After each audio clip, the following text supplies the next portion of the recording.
Okay, welcome back. Now, I realize that I'm throwing a lot of information at you in this part of the course when it comes to the customer itself, and that you may well be feeling a little bit overwhelmed, a little bit confused. Maybe you can't see how this all kind of comes together.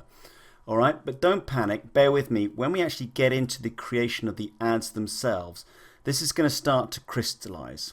All right, just accept what I'm telling you at the moment. Make sure you understand it at the sort of the highest level. Don't worry about getting too much into the details. But the last part I want to talk about is what I find another very useful part of this process. Okay, and I promise you, it's the kind of the last piece of the jigsaw, the main jigsaw at least, is what I call buyers and communities. Now, in the last slide, we were looking at the Audience Insights tool, and if you've clicked around in there, you're going to see all these. We were looking at all these different likes, the pages that people like, and there are thousands and thousands and thousands of them. So the question is, which of all the pages that somebody might like, which are the ones, okay, that really tell us that they are buyers, okay, that they really are going to buy from us. Because it's very easy just to click around on Facebook and like this and like that. It doesn't necessarily mean that they are of interest to us as a target audience. Okay, so let's think about the buyers first. Now, a like does not equal a buyer. Now, I want to use the example of Labradors here to hopefully illustrate this. Now, I like Labradors, okay? I might have liked a page on Facebook at some point to do with Labradors. I've no idea. But I don't own one. Yeah, I like Labradors. Most people love dogs. I love Labradors when I see them. I'm quite happy to have them show up in my Facebook page, whatever. But I don't own one, and I probably never will own one, sadly. So as a result, I'm never going to buy anything related to Labradors. Yeah. I'm not even going to buy dog food. I'm not going to buy dog bowls. I'm not going to do anything. I just like Labradors. So how can we find on Facebook the people who, don't just like Labradors, but actually own them?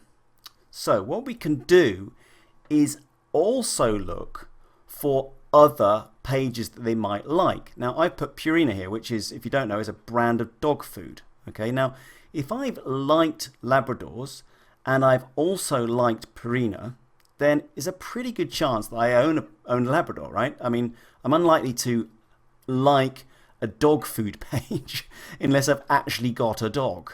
Yeah. So there are certain things that will tell me, or tell us, excuse me, on Facebook whether somebody really does own a dog or not.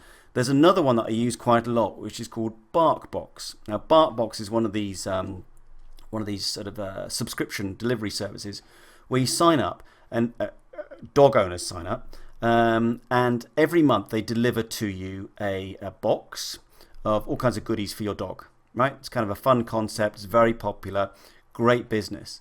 Again, if I've liked BarkBox and I've liked Purina and I've liked Labradors, then we start to see probably a profile of person that genuinely has a dog, that genuinely has a Labrador, let's say. And now I can present to them in my adverts my Labrador pendant, for example, whatever, right? Now I'm talking much more to the right people. I'm using my ad spend much more wisely.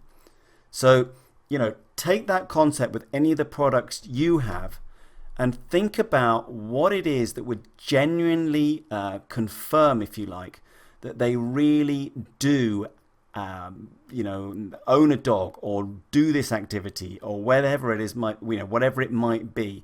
Have a really good think. Take your products and just, use what I've taught you just there to think about the types of people that are really going to buy your products, the ones that you can really target. And when we get into the Facebook ads, and we're not far away now, you're going to see exactly how this works. Now, the other thing to think about are the communities. Now, communities don't necessarily to my mind, they're useful, but it's not complete confirmation that they have a dog. So again, I love Labradors. I just made that up. I'm sure there is one called I Love Labradors and I Heart Labradors and I Everything Labradors, right? You'll find it, I guarantee it, somewhere out there on Facebook. So, I repeat myself, but just because I, have liked a page called I Love Labradors doesn't necessarily mean I have a Labrador. But Labrador Rescue, yeah, there's a lot of rescue dog pages, for example, on Facebook. Now, if I've liked a rescue page, that is far more confirmation, really, that I like Labradors. I'm passionate about them. I want to, save them. I'm much more involved in as a Labrador person.